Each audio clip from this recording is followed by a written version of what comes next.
I got in most of these songs. You need to be alone. I hold on to what is left, like that quiet resolve. Every breath that I never said, now these seconds inside my head, simple as a goodbye. Simple as a goodbye.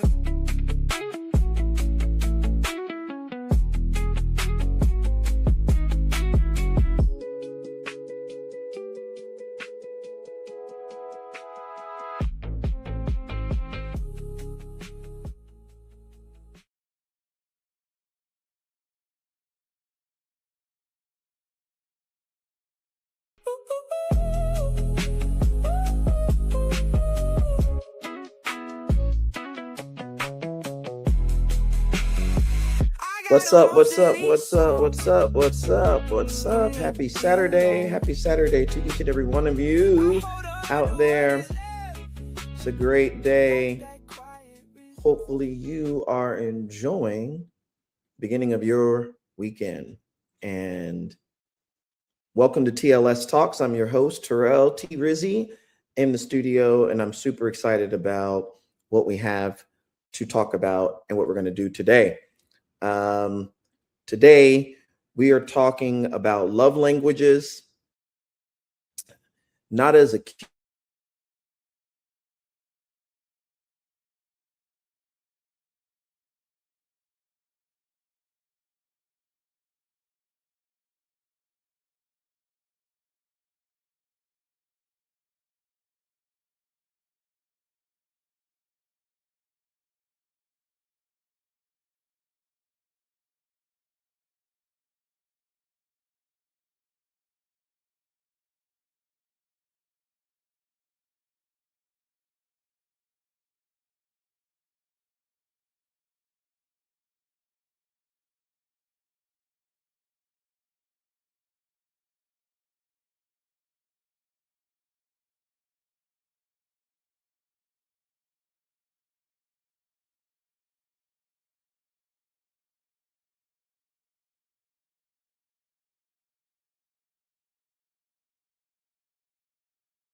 Listen,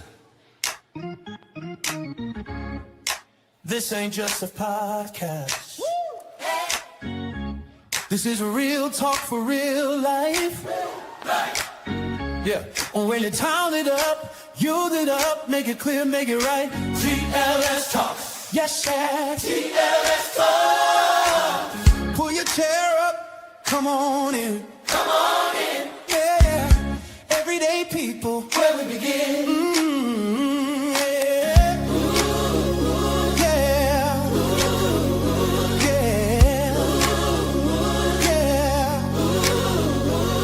When the world get loud, we talk it out. When life get heavy, we work it out. From the headlines to the real life, this that TLS Talk. This is TLS Talk. Real talk, real life, real life. This is TLS Talk. Real talk, real talk. Break it down. TLS Talk. Real talk it out. Real talk. Inside. TLS Talk. Real talk. Real talk. Listen. Business, life hacks, hot topics, everyday walk, right here, right now. If you came for truth, you're welcome here. If you came for truth, you're welcome here. If you came for truth, you're welcome here. Say TLS Talk. Yeah. It's Talk. Yeah.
All right, TLS Talks.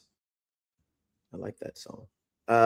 So good day, good morning, good evening, good afternoon to each and every one of you, good people, and welcome back to TLS Talks, real talk for real life. I'm your host, Terrell, and I'm so glad you made your way into this conversation today. Now, listen, pull up a chair. I want you to grab your coffee, your tea, your smoothie, your water, your stronger than water, whatever your liquid motivation is today, whatever is helping you get started, no judgment zone, because today's episode is one of those conversations that can really help all of us live better, love better, lead better, and heal better, leaving each other and the world better than we found it. Listen, last week I told you we were going to talk about love languages, and today we are keeping that promise, but we're not stopping at the 5 official love languages, we'll get into this, that most people know about: words of affirmation, quality time, receiving gifts, acts of service, and physical touch. But as was mentioned by one of our listeners, I'll give her a shout out, Miss Wilson. Hopefully you're tuning in today. If you are, listen, no matter where you are, type into the chat, good morning, good afternoon, good evening, from wherever you are tuning in across the globe. Make some noise in the chat, whether you're on YouTube, Facebook, LinkedIn, IG, TikTok, wherever you're tuning in and checking us out. Put a comment in the chat if you don't mind, real quick. Let us know that you're here, where you're tuning in from, anything that's on your mind. But it was last week's episode where we talked about adding apology as a love language too. No, it's not one of the 5 that's in Chapman's book, and we'll talk about this. But let me tell you, for some people, a sincere apology speaks louder than 1,000 compliments. That a single apology, hey, you know what? I apologize. I own it. It was me. It's not you, right? Speaks louder, has greater impact than a dozen roses, a full calendar of quality time, and every single gift card added up in the world. There have been times I've received gift cards, but never an apology. There have been times I've received flowers and all sorts of positive compliments, but never an apology. And even though I appreciate the card, I appreciate the gift, I appreciate the hug, sometimes our bodies and our minds are psychologically wrapped up, tied up, linked up into waiting, sometimes for the apology we'll never get. And this is not just for couples. This is for friendships. It's for family. This is for leaders who lead teams of people. And there's a team member on your group, a member on your team leader who's waiting for still their productivity is held up, hampered, limited, waiting for an apology. Listen, there's a leader at your place of employment, team member, who's waiting for you to apologize that you didn't deliver, that you missed their audible, the call on the play, that you didn't show up for them in that last meeting with that last client. And that apology can open up pathways, productivity to performance. This is for friendships. This is for family. This is for leaders and teams. Listen, this is for churches, for classrooms. This is for anybody who has ever said, I love them, but I don't know how to reach them. Or they say they love me, but for some reason, I don't feel it. And so let's get into this. The foundation of, first of all, what are love languages? And for this, I'm going to share my screen, have some notes and slides for you. Listen, thanks for tuning in. And after this episode airs, I will be sharing on our various channels and platforms some additional information and notes. You want these notes, so be sure to rush over to YouTube, subscribe to our channel, click the bell so you're notified every time we drop something, and make sure that you're following us on social media. TL Strayhorn on most platforms, and my company, the parent company of the work I do good work. So follow us so you can make sure you have those notes when they come out. All right, so this first segment, let me add this, of love languages really gets to the foundation. What are love languages? And so let me introduce to some and present to others Dr. Gary Chapman's framework, which is a popular relational tool. And I'm going to give it away to you for free today. So stay tuned the whole episode. It's a popular relational tool, not this rigid science or personality box. Because a lot of times these personality frameworks like to say that we are this way, we are not this way. It locks us in, it limits and constricts the complexity, I think, of our humanity into a couple of attributes and a couple of check marks. That's not really the purpose of this framework, but it really gets to the heart of love. Love is what the other person can receive. And I think this is a confounding feature of love, a confounding issue, is that sometimes people think love is necessarily your intention. I intend for you to understand this. I'm trying to tell you this. I'm trying to help you see this. I'm trying to convey. But love becomes, yes, it is something visible. It is an action word, but it is also what the other person receives, which means, first of all, it depends on the person's capacity to receive it. You may have a whole lot to say, a whole lot to show, a whole lot to give to a person in the way of love, in the way of like, in the way of support. But if they don't have the capacity to receive it, then your hug is too big for their embrace. Your compliment is too big for their understanding. Your support is too big for them to hear it and to visualize it. So sometimes love is present, but it gets lost.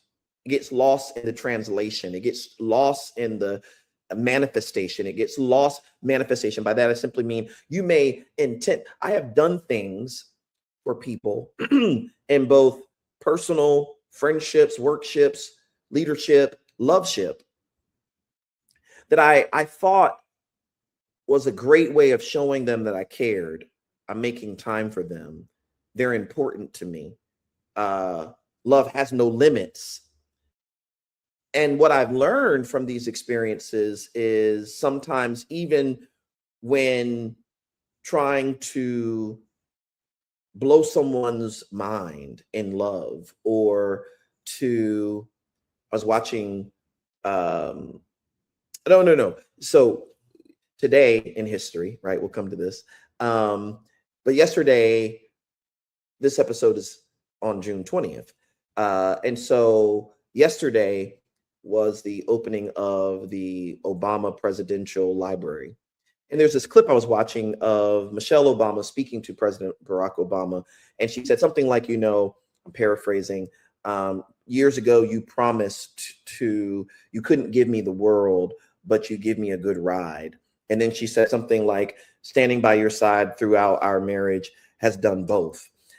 There have been times that I saw myself trying to do the same, either rock someone's world, blow their mind, or at least give them a good journey and experience or ride. And then I learned later that my efforts failed, that my efforts didn't do that for them. Not that it can't do it, not that it wasn't maybe even good for me, but that it didn't land the right way. So sometimes love is present. Love is in full supply, but it gets lost in the translation. And we often assume that loving someone, simply saying I love you, simply showing up, simply giving a greeting card is enough. But love isn't just a feeling that you carry, friends. It's a message that has to land. It's got to have a clearing place, first of all, in order for it to land. It's like a plane. Plane can't land in a jam-packed port.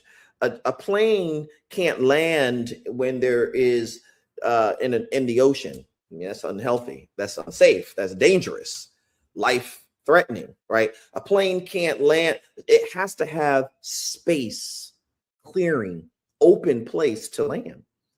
And so too does love. It's got to have a place to land, and it has to land where the individual can receive it. And if it doesn't reach the other person in a way they can understand and feel, then the connection suffers. The intention doesn't have the impact that it desires. The desires are not fulfilled, not because love was absent or because love wasn't present or because the person who's trying to love is not good at love or is not worthy of love or is a bad person, but because the signal got scrambled. The signal, there was interference. It was unheard, didn't land in a clear place. There was no space to receive it, no capacity to receive it, and it wasn't spoken in a language that could be understood and heard. I've traveled internationally and been places where the people around me were not speaking a language that I understood. I don't know if that resonates with you. If you can imagine, transport yourself back to that place, or imagine being in a place where everyone around you is speaking a language that you do not understand. Now, nowadays, we have AI glasses and generators that will help us interpret what people around us are saying. It can interpret the language. It can decipher the language. It can tell us the translation. But without those gadgets, those devices, those tools, you're standing almost in a biblical sense, the Tower of Babel, where people around you are talking and you're looking at them and they're saying some things and you can hear the audible, you can hear the sound of their voice, but you do not understand what they are saying. The same is true when it comes to love, that sometimes we can intend to love, try to love, throw out love, cast out love, deliver love, specialize in, I don't know about you. There have been times where I know I have been committed to the art and science of love and loving someone, only to learn that it didn't land. They didn't hear it. They didn't see it. They didn't receive it that way. Their experience with it was not what I experienced it to be or had hoped it would be. It did not land. Why? Because the love that was being communicated is like standing in that room with those people who are all speaking language. You hear something, you can see something, there's vibration in your ear, but you have no idea what is being communicated because you're not able to, the signal gets scrambled because of the language. So in Dr. Gary Chapman's groundbreaking book, he offers a framework on love languages. And he says this, that every single person has a love language. Every single person has love languages. That each of us has a primary and often a secondary love language. That's a preferred way of giving and receiving love. You may have one that's your primary, but you might have another one that's closely connected that's a secondary. And so he then offers for us, and by the way, he explains the five. We're going to come to this. Words of affirmation being one of them, quality time being a second one, receiving gifts being a third, acts of service being a fourth, physical touch being the fifth. In his framework, there are five.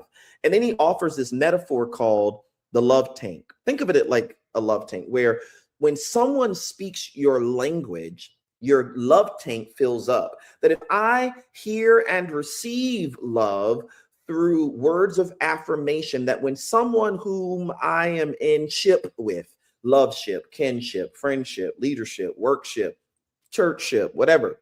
When people say to me, man, you are a person of worth, that love tank is filling up. You are a good human, love tank filling up. You're a kind person, love tank filling up. Your ideas matter, love tank fills up. You have a kind heart and a good soul, love tank filling up. But when that same person then turns around and says, give me a hug, if physical touch is not one of my love languages, it's not that the hug doesn't matter. It's just that is not necessarily filling my tank, right? That while they are hugging me, without those words of affirmation, my love tank is slowly depleting. It's emptying out. That even if you hug me hard, If my love language is words of affirmation and you're not speaking to me in that, then my love tank is emptying. It's depleting. It's getting lower and lower. And so you can imagine the frustration of a partner who's with a partner who says to them one day when things go awry in a relationship, but I hugged you every day. Every morning in the morning, I got up and I hugged you and I kissed you. And then when I came home in the evening, I hugged you and I kissed you. And at light, before we went to bed, I hugged you and I kissed you. And then the other partner says, but when was the last time you said something positive that affirmed me as a person, that affirmed me as a being, that affirmed my existence? And that partner thinks about it and says, well, I remember saying something. And then that other partner interrupts and says, it was 5 years ago at the family reunion when you said, man, I'm so proud to be with you.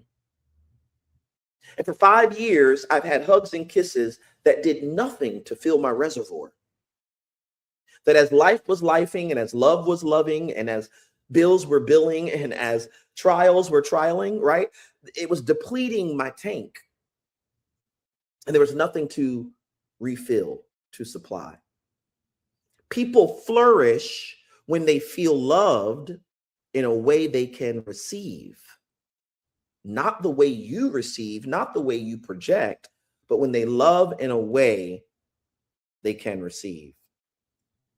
And so we have primary and secondary love languages. Everyone may appreciate all five. It's not that you have to pick one. You might like quality time and acts of service, and you might appreciate all five, but one or two carry special emotional weight for you. And today we're going to talk about it, and I'm going to give you the access to the tool. I want you to take it if you have not already, and then find out what your primary and secondary love languages are, because Gary Chapman says we should use them. So the first he gives us is this love tank, but the other thing he gives us is this points out is this communication gap. And that is that he says most relationship friction, most problems in relationships, any ship, workship, kinship, churchship, don't happen because love is absent. It isn't a love problem. It's not that you don't love me enough or that you don't have enough love or I don't have the capacity of love or I'm a sociopath and I can't activate the love chamber of my heart. It's usually a translation problem. Two people can be deeply committed to each other, deeply in love with each other, deeply, powerfully attracted to each other. Come on, somebody, and still feel disconnected because they're speaking different emotional dialects. That many conflicts come from not being in close proximity where you can offer me a hug or a kiss. Hug and kiss matter, but hug and kiss are not the only ways of communicating love. That consummating a relationship, that is being sexually involved in a relationship, is not the only way of communicating love. It's not the only way of demonstrating or communicating love. That what often happens in relationships is that many conflicts come from speaking our love language instead of learning the language of the person we love.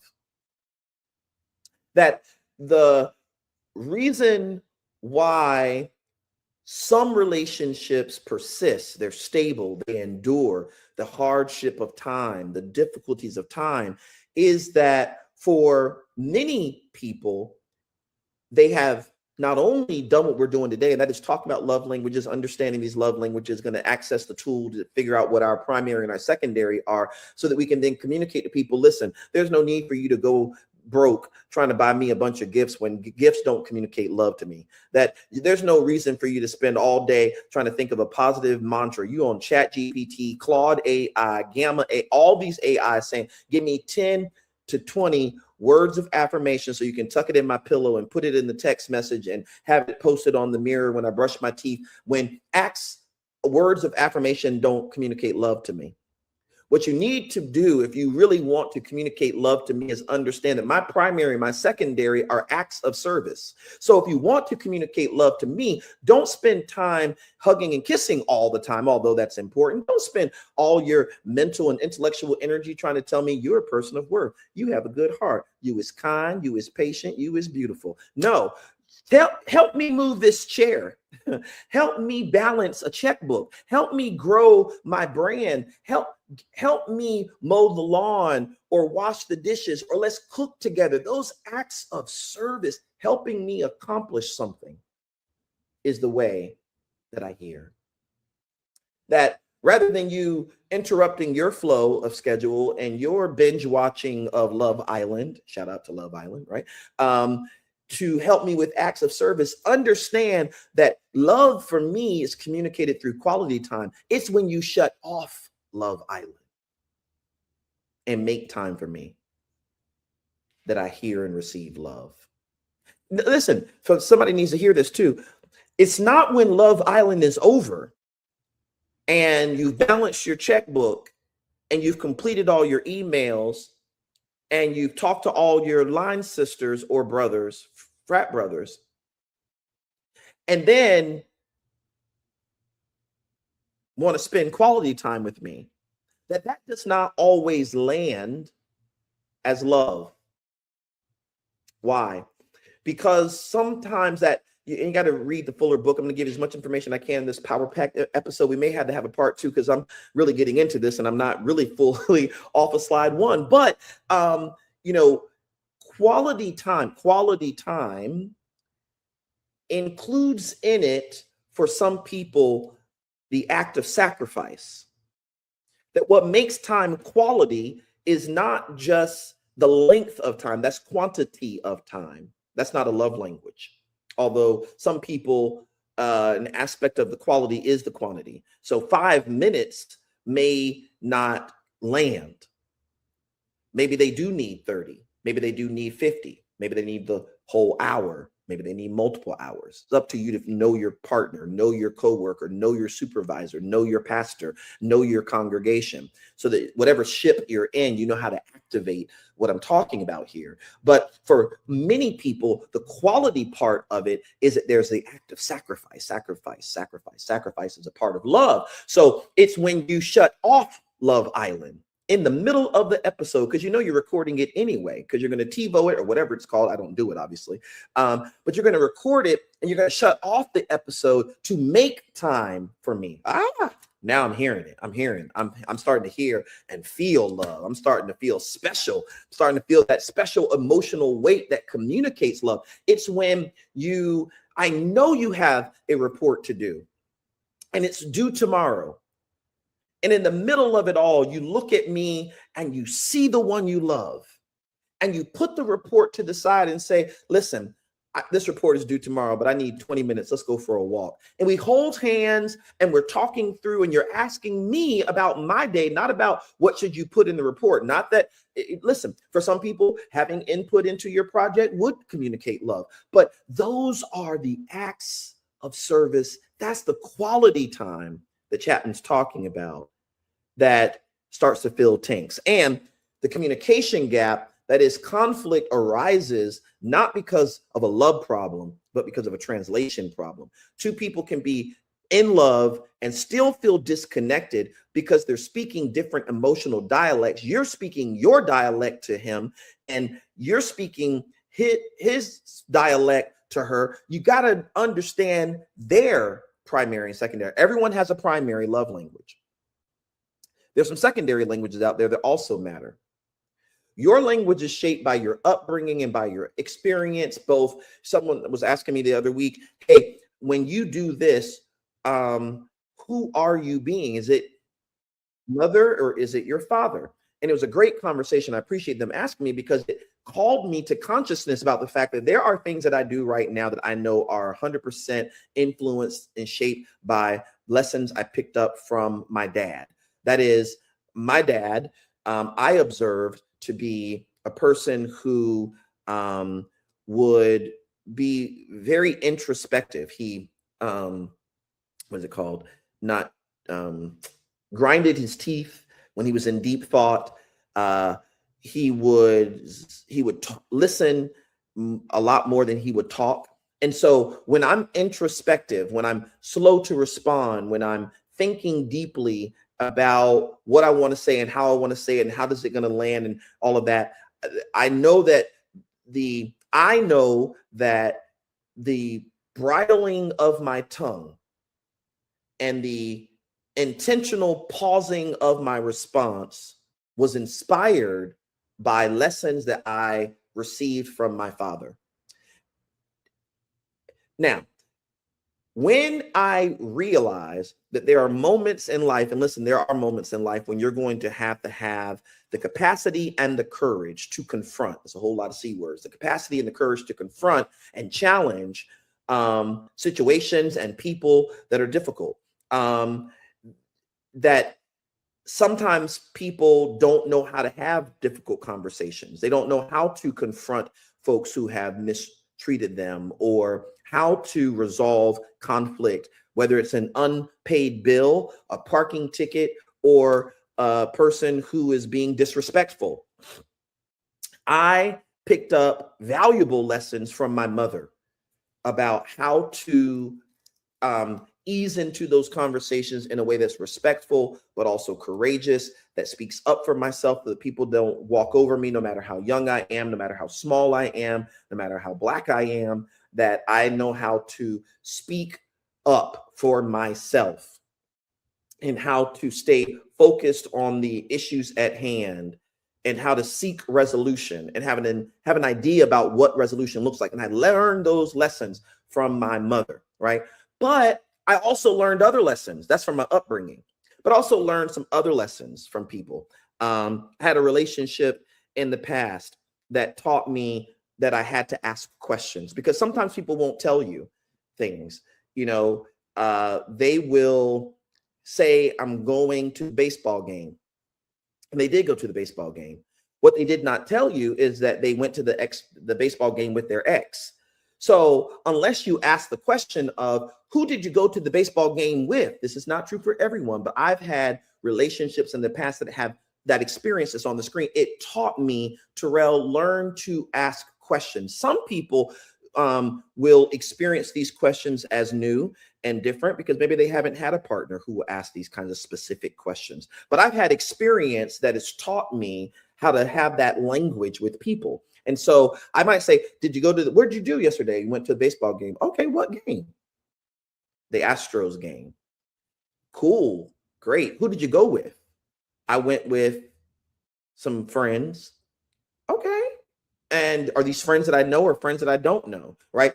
Again, not interrogation, which is what some people mix and mangle it out to be. You just got to condition people that you're with in a relationship to understand this is just how I am, because we all are different ways. We all have had languages, and as shown on the screen, our language is shaped by our experience, right?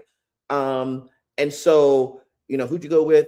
Who was there? Whatever. You don't have to keep going with that, because for me, what I'm trying to do is resolve any questions that are in my mind. The moment I hear you went to the Astros games, you went with your friends, and it was your line brother and your coworker, Mitch, who I know, I'm cool. I ain't got to know what y'all ate. Don't really need to know where you sat unless you want to share. I'm not going to go through all the details, but there are some questions that I want to know that I should be able to ask about as the person who's in relationship with you. People give and receive love differently. Some people feel love when you say it. I love you. I love you deeply. I love you a lot. ILY. You text it. The heart. You text it. You heart their messages. Some people feel love when you show up. I have had a relationship in the past where I know that that person loved me because they showed up. On my toughest days, they would appear. On a day where I was really facing a lot of challenge, either they would appear or someone would reach out to them and say, he needs you today. And they'd be there. Some people feel love when you show up physically, emotionally, psychologically, or spiritually. Some people feel love when you help them move the chair, help them achieve their dreams, help them grow their brand, help them, make an impact. Help them make the bed, help them cook dinner. Some people feel loved through thoughtful gifts. I've had a couple of friends over the course of my life who are excellent gift givers. I don't know if you have this, where they know exactly the kind of gift to give a person. Their gifts are special. For example, one of my friends who is still very near and dear to my heart. In fact, I'll shout her out, Tanya. Early in my professional career, I think I was just finishing up my doctoral degree. She, some people can see in you what you can't see in yourself. And she said, because of, your grit, your tenacity, your ferocious work ethic, to quote Michelle Obama, I think that's what she said. I think you're going to end up doing a lot of great things, doing a lot of good work in the field. You're going to go a lot of places. So I'm going to give you this globe as a gift. And she gave me a globe and encouraged me to use that globe to pinpoint the places that I would travel. And I thought that was such a thoughtful gift. Why? Because it's a globe, probably a lot of people have globes. I don't actually see a lot of globes nowadays, but, globes, but it's the sentiment behind it. It reflects her understanding of who I am. It reflects her understanding of my aspirations and my dreams. It reflects her high belief and high expectations about my possibility. Some people feel loved through thoughtful gifts. Now, here's the reverse of that. Move on. Some people don't feel love because you're not giving thoughtful gifts. I once was in a relationship where my birthday came around a time that we were experiencing conflict in the relationship. And whereas usually in love relationships, you go out of your way to give your partner the gift of their dreams, something that's on their, wish list, something that that they've wanted. You've seen them, sort of eyeing and paying attention to. This particular year, I was given a very thoughtless greeting card that had maybe like a $10 Starbucks gift card tucked into it. That was it. And they were intentional about, communicating that they had thought about, put time and effort into getting me much better gifts. But because of the conflict, because of the argument, that they were not going to do that. Either those gifts were thrown out, they were discharged, they weren't ever purchased, whatever. I was just going to get this little card, this little gift. So thoughtless gifts do not communicate love. So then when people say things like, but I got you a gift, or I do give you gifts. Sometimes, again, love is not lost because of lack of effort. Love is not, friction doesn't come into a relationship because love is absent. It's usually because of a communication gap, translation problem, right? Some people feel loved through safe, appropriate, and affectionate touch. It's the hand on the knee. It's the hand on the shoulder. It's the hug right when I need it. It's the holding of the hand. None of these are wrong, right? The problem is not the difference. We're all different. We have primary and secondary ways of loving, and I just gave you a lot of examples of how this is. The problem is assuming that your way is the only way, that because I like physical touch, I'm going to communicate through physical touch. They must like physical touch because I like physical touch. I like gifts, so they must like gifts. Let me just help you understand that knowing the gap between what your primary and secondary languages are and those of those around you, the ones you're trying to love, knowing the gap, the difference, is the first step to closing it. Love is not broken. Usually it's the communication that's broken. That's why communication is so critical, it's so key in relationships. And then once things happen to where we get anxious about communication because we don't know what to say, we don't know if our words are landing, we feel so by our words are being mixed and mangled, and now we feel like if we don't have a transcript of the last conversation, we're going to be on trial in love.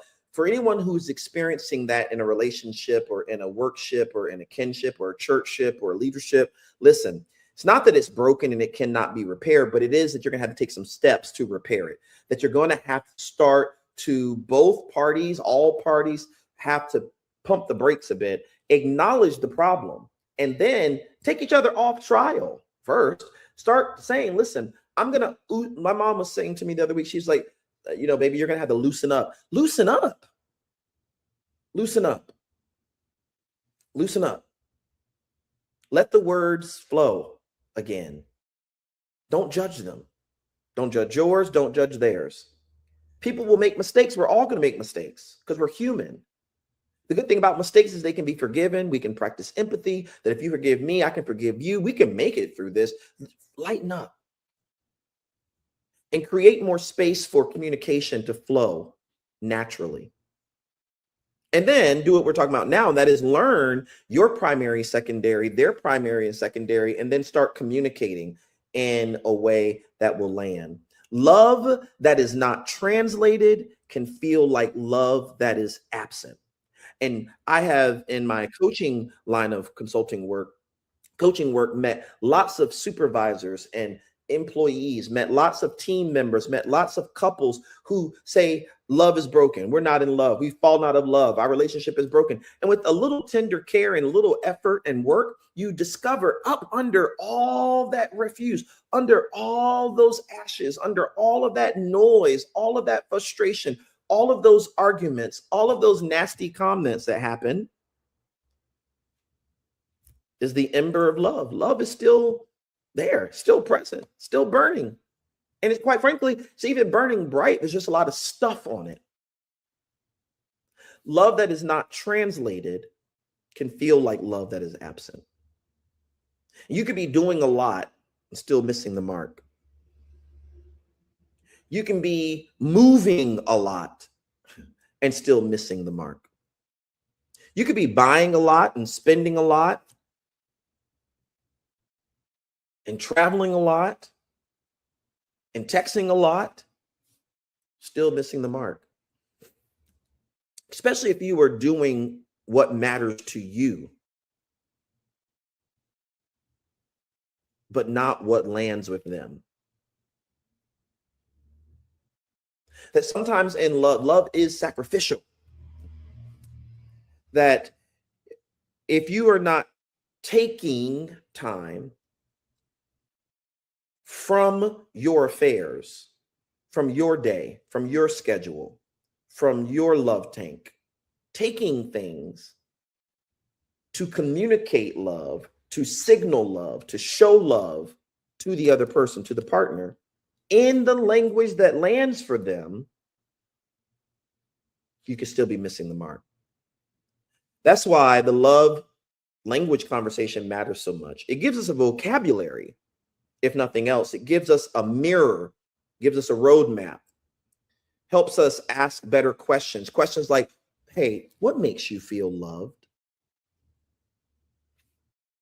That anyone who's going on a first date, a second date this week, anyone who's meeting someone off of, I don't know all the sites. I want to keep having these conversations. I got to get out there and learn those sites. But I know Bumble was one of them at one point in time. I don't know who that caters to. Heard from one of my colleagues this week. I think it's called, maybe it's Black People Meet or People Meet. I don't know. Anyway, listen, if you know a site, christianmingle.com, if you know a site right now that works, you've met someone, you've met some good people, put it in the chat, drop it in the comments, drop it in the comments, drop it in the comments all across the platforms, help each other out. And I'll take a look later so that I can also know the tools, because how we make connections and meet people is different. I think we should stop judging online dating, online meeting. Listen, you meet online for work. Why not meet online for love? You work, your social media, post online about everything that happens in your life on social media, whether it's Facebook or LinkedIn or Instagram or TikTok. Why not go there to meet people? And I don't think that has to be, inappropriate or zesty or any of those things. I think they're just tools that we use to connect with people. If you know one, put it in the chat for me, please. But listen, so if you are going on one of those dates this week to meet someone for the first time, to meet someone for the second time, to communicate with someone that you've met offline, it's time to meet them in person. Or even if you want to, you know, I have friends who meet virtually. Some of my women friends who are women, have shared with me that, like, for their first date, they don't meet in person. It's too dangerous, especially in 2026. So their first date, they'll do a virtual date, order some food in or make food or whatever it might be. That's a cool idea. If you're not, if you haven't tried that, you might try it. But listen, during that conversation this week, for the first meeting, the second meeting, the dinner date, ask them at some point when you feel appropriate in that first or second or third meeting, what makes you feel loved? What makes you feel valued? When do you feel ignored? And can you recall a time when you felt that way? When do you feel chosen? These are the kinds of questions that will offer some insight, that will give us information as partners, as co-workers, as colleagues, as supervisors, as pastors, as church members, as fraternity and sorority members, sisters and brothers, to understand the person better. And remember, this is not about becoming needy or demanding. This is really about clarity, becoming clear. Clarity is kindness. Clarity gives people a chance to love you well. So sharing your love language really is about helping people understand you better so they can love you more. Let's get into the 5, and then we'll wrap up, and we may very well have to have a part 2. I already see this right now. Okay, so a deep dive, how each love language shows up. So there are 5 of them in the original framework made popular by Chapman: words of affirmation, quality time, receiving gifts, acts of service, and physical touch. Words of affirmation refer to praise and appreciation, encouragement, verbal assurance, public or private acknowledgement.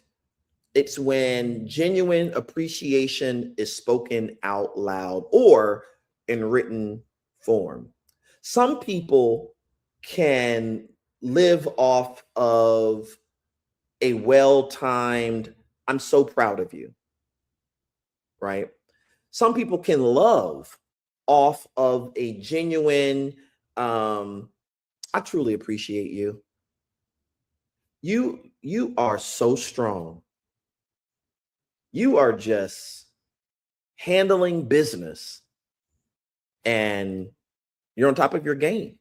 That for some people, these words of affirmation, well-timed, well-placed, and authentically issued, land. And that sentence becomes shelter, or those words become almost like worthy. Those words become medicine that not only fill their love tank, but heal their soul, heal their wounds, you know, salve or place ointment on their scars. They're getting better because of the praise, the appreciation, the encouragement.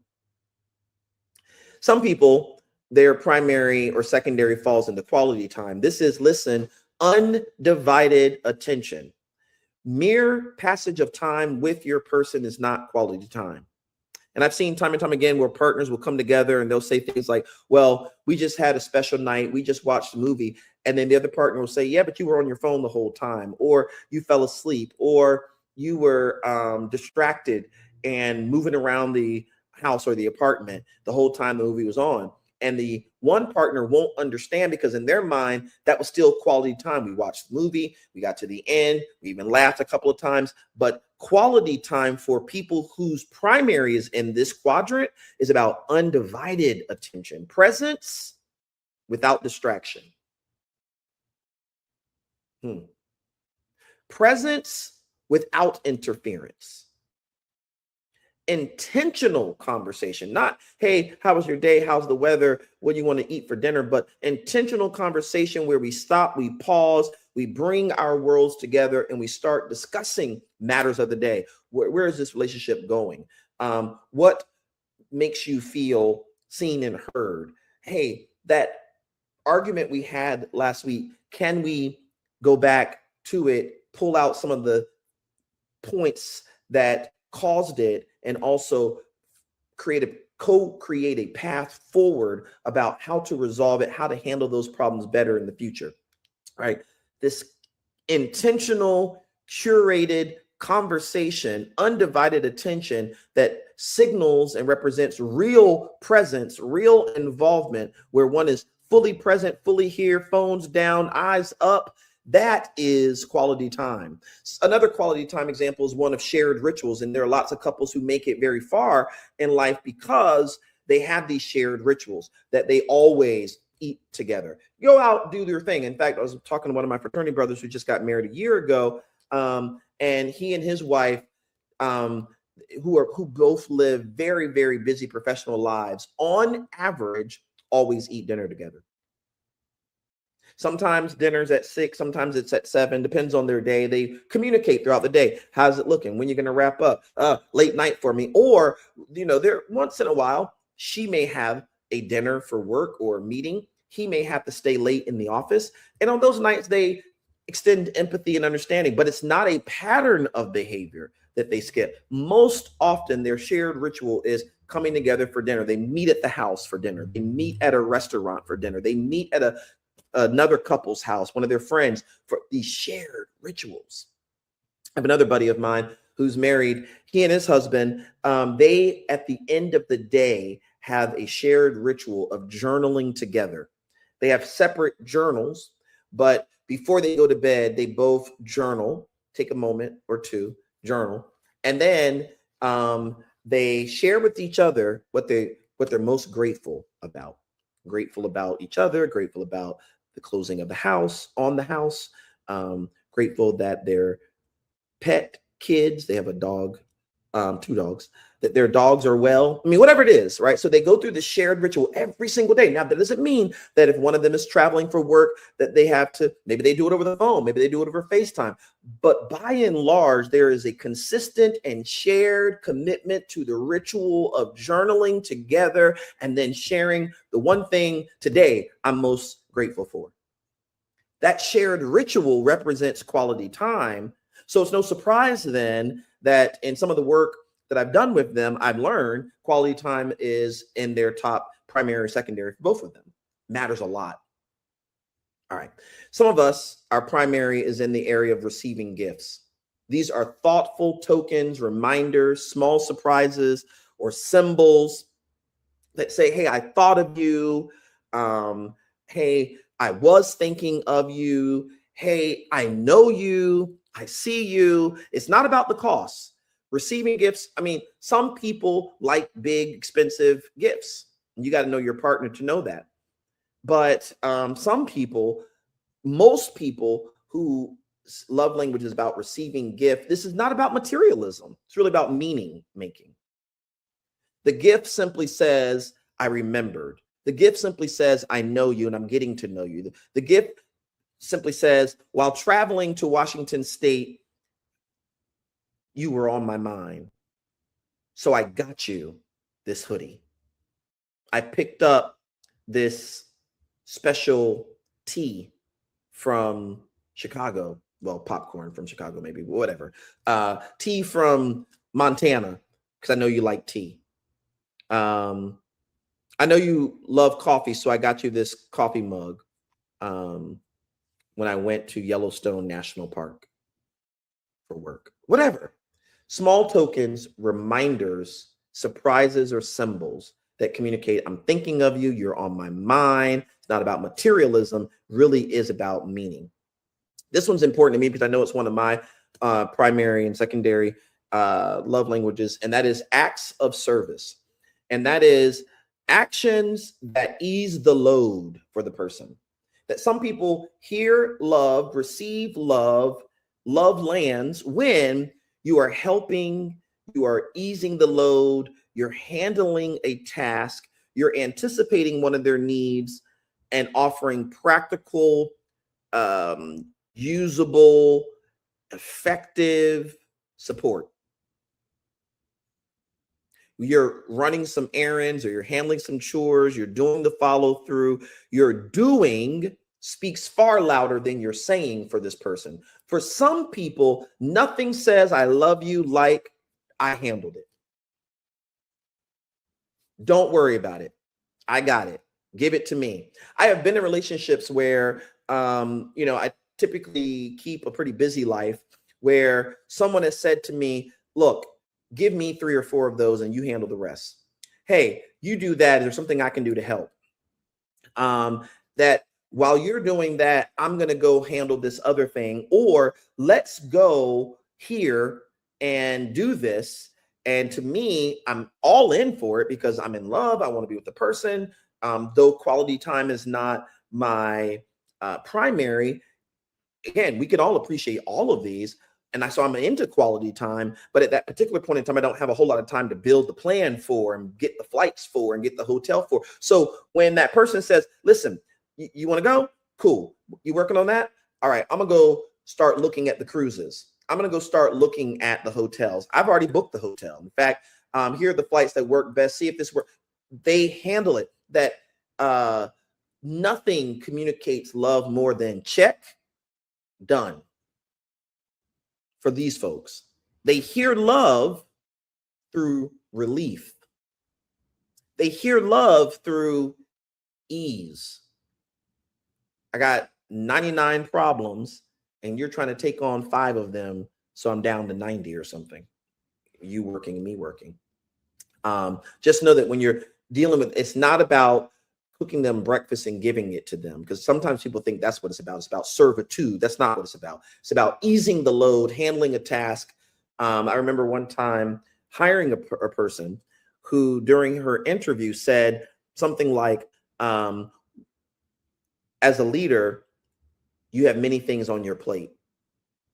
What are some things on your plate that I can take care of or can be delegated to me that would lighten your load? In her interview, that's the question she asked. What are some things on your plate that you could delegate to me that would lighten your load? Of course, as a busy leader who has a lot of demands, a lot of KPIs, a lot of things on my back, I was like, oh, hire her today, because she's already trying to help me. She's speaking, though she doesn't even know this, she's speaking through my love language. And remember, love is not just about, love partners, sexual partners. It's also any kind of ship this can communicate. It can handle through.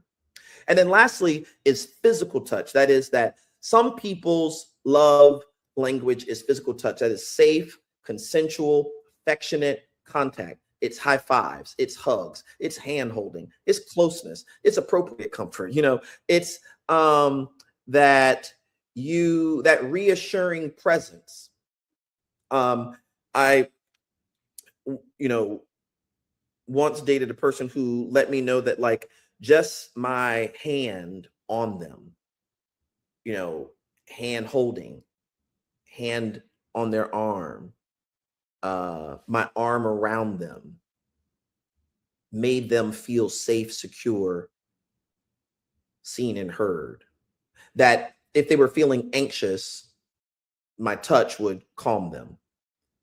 That if they were feeling nervous, my touch would reassure them. That if they had a big test coming up, my touch would let them, regulate their heartbeat enough for them to be able to focus. That for people with physical touch as their primary, that's the kind of thing that really matters. That it communicates safety, communicates belonging, communicates, I love you. So now let's make this practical. Think about your own life. When do you feel most loved? Is it when someone says, I see you? Or is it when they block off time? Is it when they bring you something thoughtful in the way of a gift? Or is it when they lighten your load?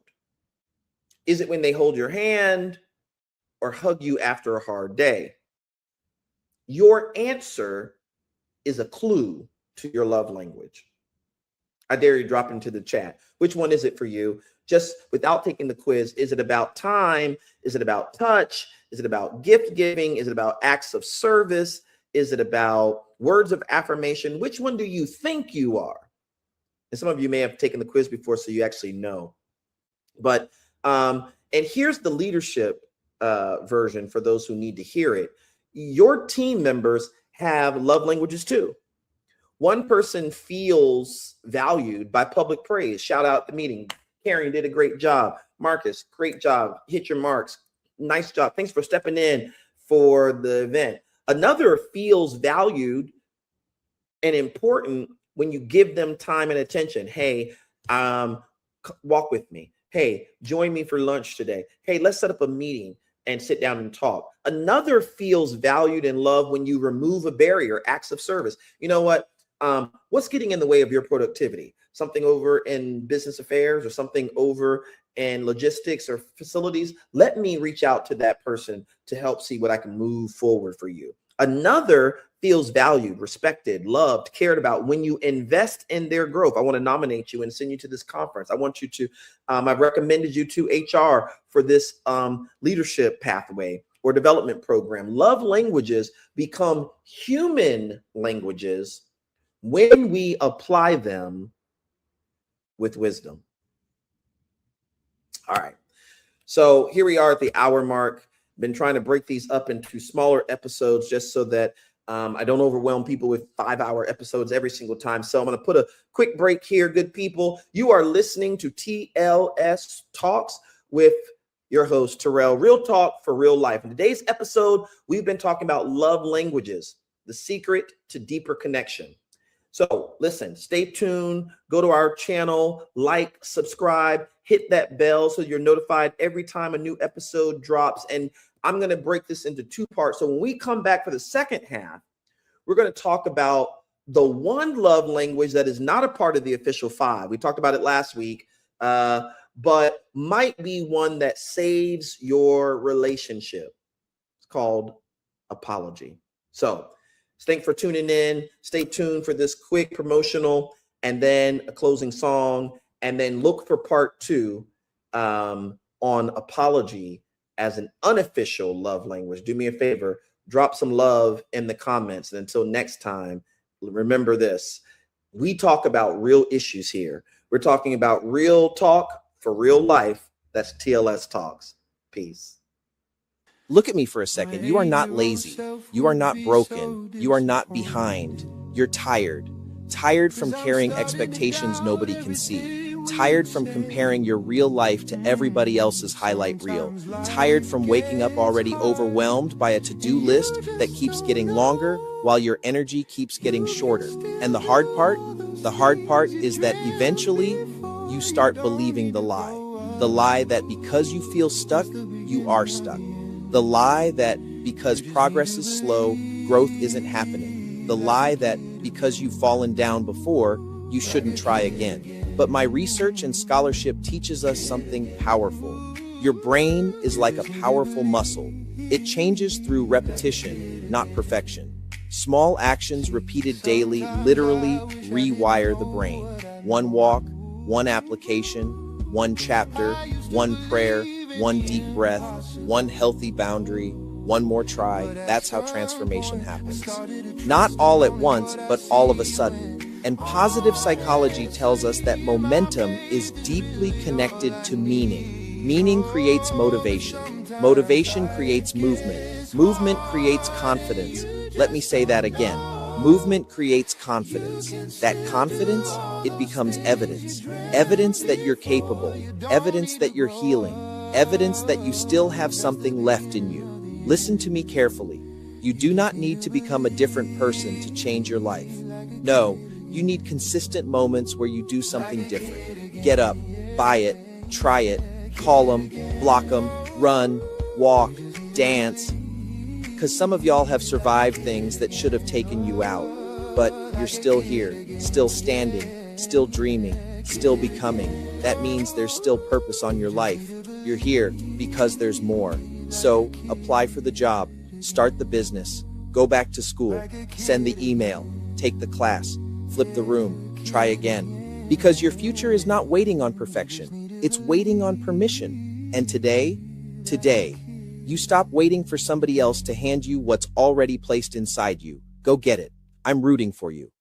For more, be sure to like and subscribe to our channel on YouTube. Hey fam, want to know how to subscribe to the channel? Well, let's get started. First, open your web browser or the YouTube app on your phone or computer. If on a computer, type www.youtube.com into the browser bar. Step 2, find the channel. In the search bar at the top, type Turrell Strayhorn, or simply visit my channel directly at Turrell Strayhorn Step 3. While watching a video on the channel, click the like button. It tells YouTube this content matters, and it helps others find it too. Step 4, hit subscribe and don't forget to click the bell to turn on notifications. Now you'll be notified every time we go live or post something new. And presto, that's it. That's all. Thanks for being part of the community. Like, subscribe, and I'll see you on the channel. Continue to... Every conversation starts with a spark, igniting big ideas that can transform lives. In TLS Talks, we delve deeper into the issues that truly matter, exploring human potential for change and connection. Are you ready to discover what's possible together? Remember, this isn't just a show, it's a movement, a vibrant space where thinkers, doers, and dreamers unite. Each episode is carefully curated to promote learning, growth, and development, pushing boundaries and dreaming bigger. So join us as we create a community of changemakers. TLS Talks explores new ideas and challenges the status quo. Each conversation inspires thought and transformation. Are you ready to live, learn, and lead? Let's dream, let's live, and do good work. Look to be inspired as you engage the conversation. Click the like button, drop comments in the chat, and subscribe to our YouTube channel. Remember, your voice matters, you are enough, and you belong here just the way you are. TLS Talks is your platform to talk and transform. Now let's get back to the show already in progress.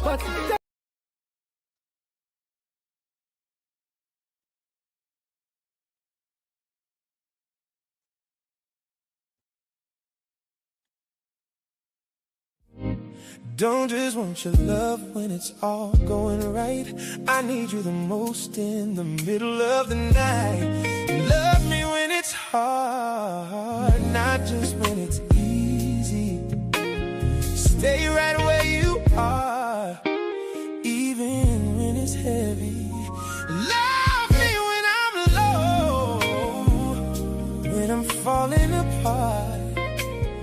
If you really love me, then love me when it's hard.